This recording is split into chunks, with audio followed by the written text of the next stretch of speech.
Hello, boys and girls and children of all ages, and welcome to CertaPro Painters presents Who's to Blame, the podcast, episode 547. And I'm your host, Dre Montez.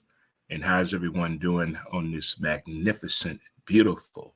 It's April, finally. It's April, kids. How's everyone doing out there in the visual world? How are we doing for the folks that are watching the live video on our Facebook page, Who's to Blame, as well as our X page at W2B Dre Montez, and as well as on YouTube, Dre Montez. I hope everyone is doing well.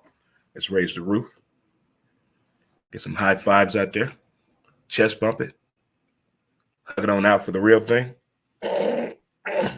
Make it fine and dandy for everyone. Thank you all for the birthday shout out to my little sister Tanya. Again, yesterday was her birthday. Happy birthday to my sis. And if you're celebrating a birthday today, happy birthday to you. Happy birthday to a friend of the show, a family member, basically. Tim Menden, ladies. Tim Menden. Cannot believe 2 years ago we were in Oklahoma City. Shout out to OKC, to the people, of the people, by the people, and for the people. Speaking of OKC, the title sponsor is CertaPro Painters. Let the professionals do the work. Let's get through our pillars of the day. We're going to let it go. Ignore them. Give it time. Don't compete. Stay calm. It's on you. And laugh. I keep telling you, the best form of therapy to me is laughter,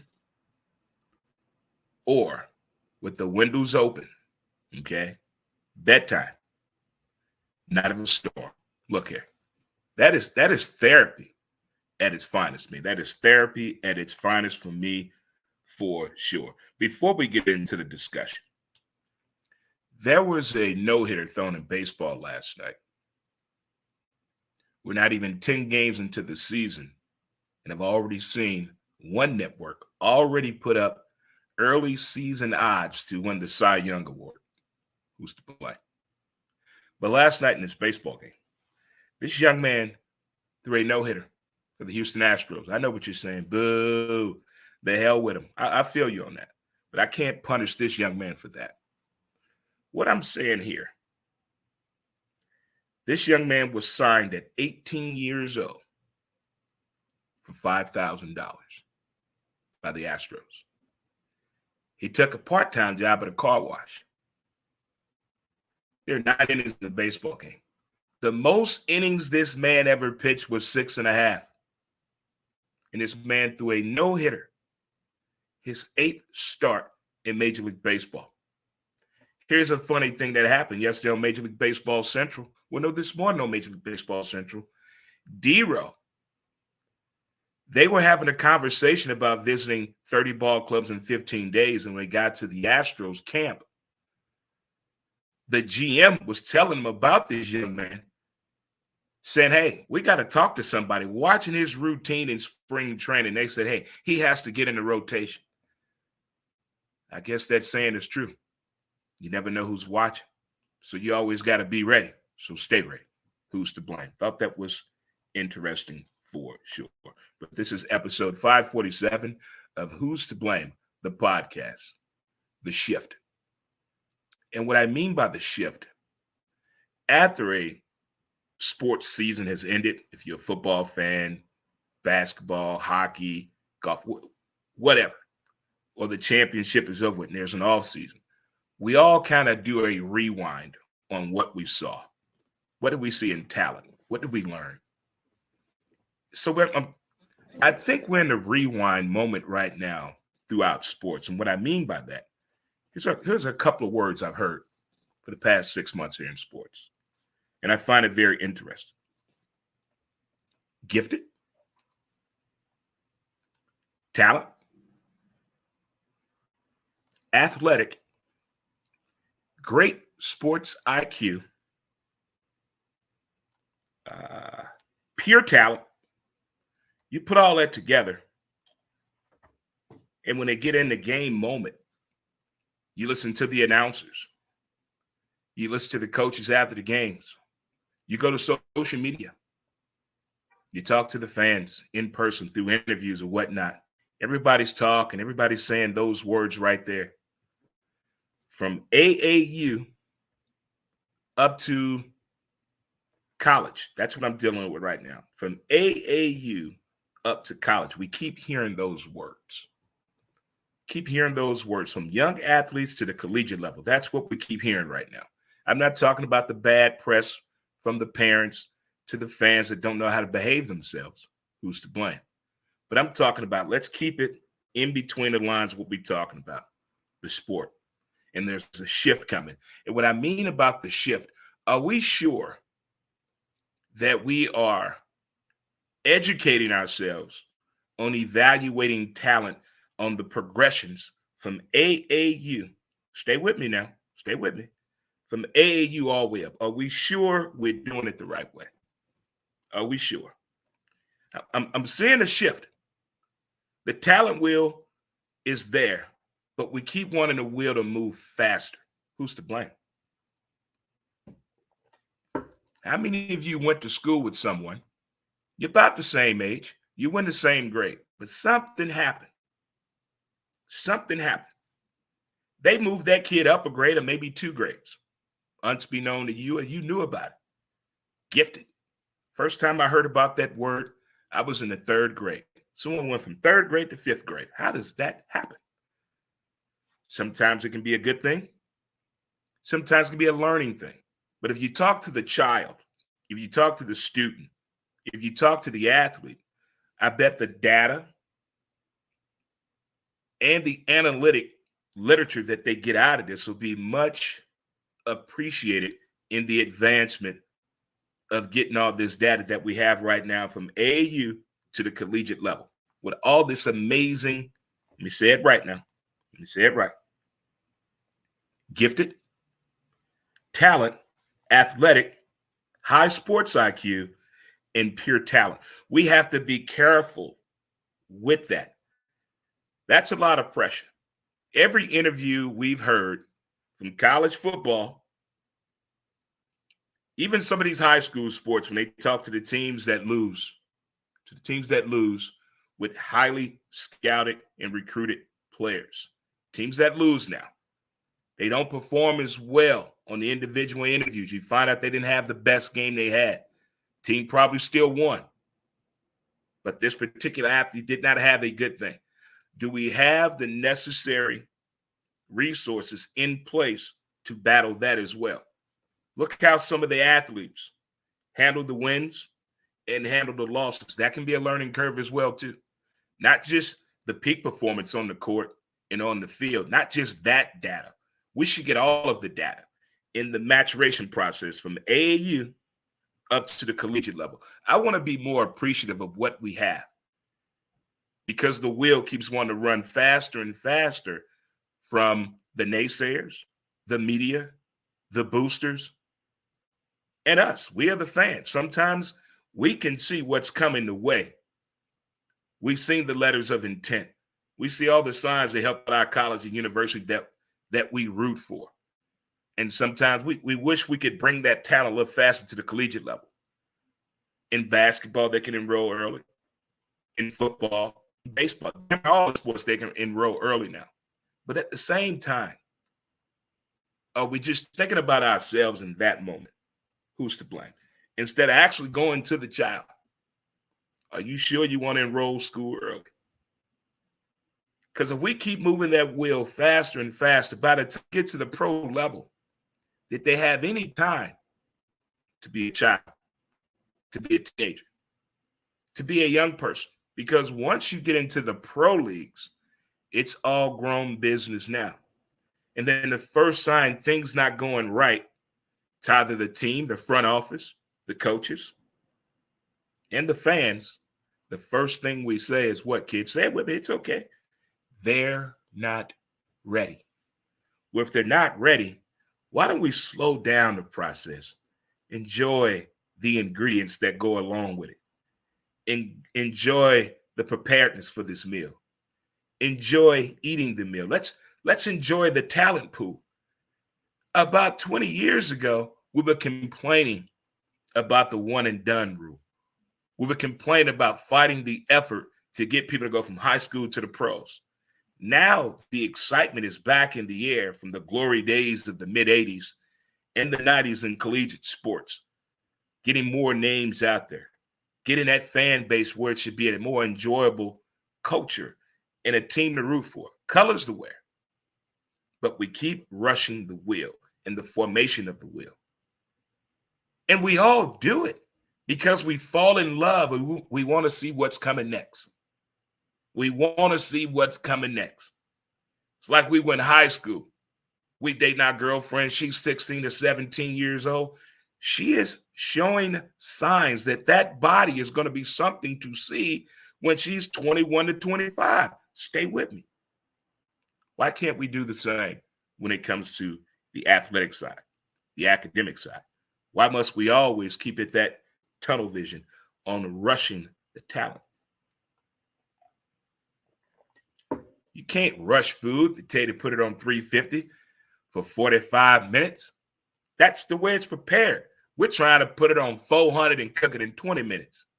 It's not going to taste the same. It's not going to be right.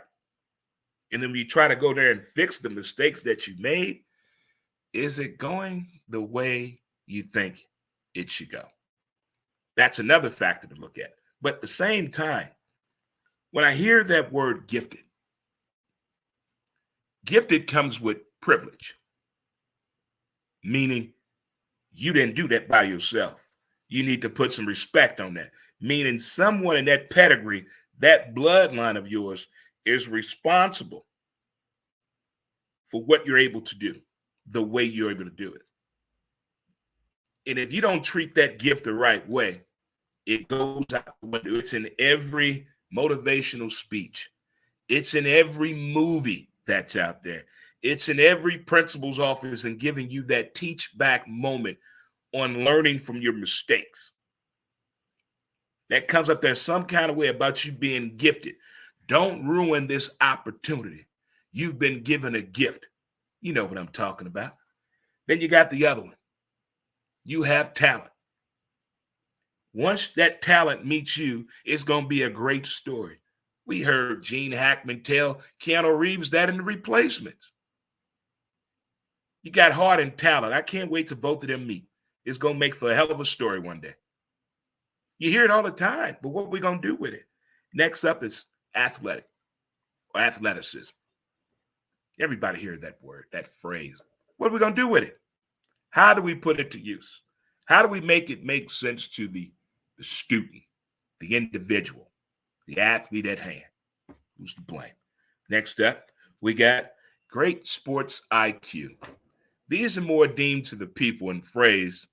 They kind of saw that play before it happened. You ever hear that sometimes? They kind of saw that play before it happened. In the days of Ray Ordonez back in the day with the New York Mets shortstop, he had great sports IQ, but just couldn't hit a curveball or a breaking ball. What are you going to do? Who's to blame? On professional hand, we hear it all the time with LeBron King James. Hear it all the time.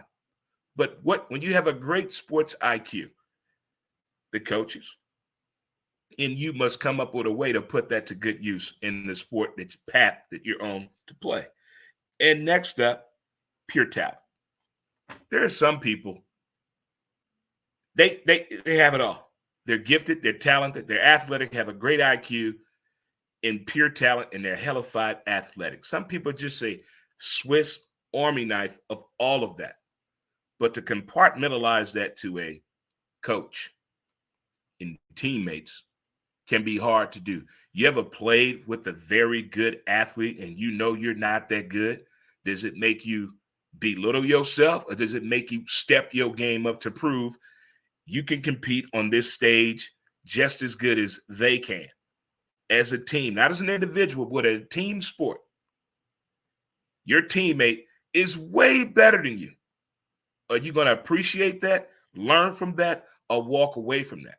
We've seen a lot of that in the past, in the play, especially in the learning curve of playing little league sports. We all go through it. You see somebody that can throw better than you, run faster than you, have a skill in a sport that you play, and they do it way better than you, and they make it look fun and with ease, and you get a little chip on your shoulder. Sometimes it goes the right way, and sometimes it doesn't.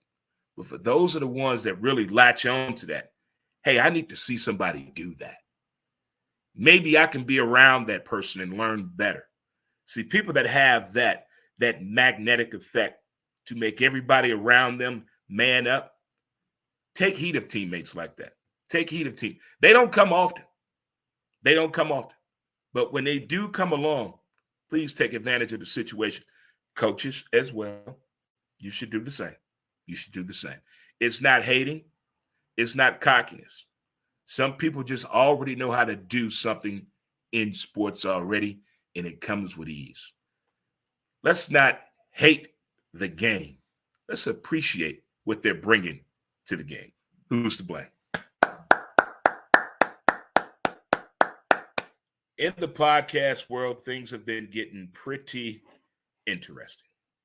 This is a type of career, job, hobby, some shit to do that's constantly changing on it. How to put it out, where to put it out to, the equipment, the technological side of it, and the fun side of it. It's always fun, from the people, the events you go to, the podcast you end up jumping on, doing a collab with, and also just brainstorming with other podcasters out there. I encourage everyone all the time to jump on other podcasts. Get out there, mix up the crowd a little bit. I mean, still hold true to you and be aware when you're on other people's shows on what are we talking about. Find out what the segment is about. Be careful just jumping on shows and you don't know what it's about, because that could really mess up your community of your fans and things of that nature, for sure. We are getting close to opening day, home opener for the St. Louis Cardinals here in this area. And there's so many things that go on with the expectations of what transpired in the offseason, whether your team did good, whether your team didn't do well at all. Of course, there were some moves, whether your team good or not. There were some moves made. And now it comes the actual face-to-face meeting we get to have on Thursday. We've met them already on TV. We've had the FaceTime, but now we get to meet up face-to-face. I'm looking forward to it. I had already said on my survey, on my checklist, on the X, that I think and believe that the Cardinals can and will. They will win over 85 games. I try to get all of that at one time. That's what she said. But that's how I feel about the Cardinals right now. I'm looking forward to an exciting baseball season, not just for my Cardinals, but for all of baseball. For the way it started out with the gambling situation, still no clarification there. Who's to blame? And the fact we already had a no-hitter thrown already. Baseball. They say it's America's pastime. Or is America passing you by? You let us know. Any way you look at it, it's fun to think about it. Any way, shape, form, or fashion. But back to what I was saying, this is episode 547 of Who's to Blame, the podcast. It's been brought to you by our title sponsor, CertaPro Painters of Oklahoma City. And today's title is The Shift, meaning the way the talent is coming in from AAU up to the collegiate level, across all the board in sports. Just take a sit back and look. It's like when you're on the third floor of your house or apartment and you're looking back, seeing the people outside in your yard or in your neighbor's yard. You're just taking what they like to call a gander. Just take a gander at the athleticism on the field, the court, whatever it may be. Just look at these kids out there. And can we get an appreciation clap out there, huh? Because I'm enjoying what I'm seeing across the board for the little AAU I watch.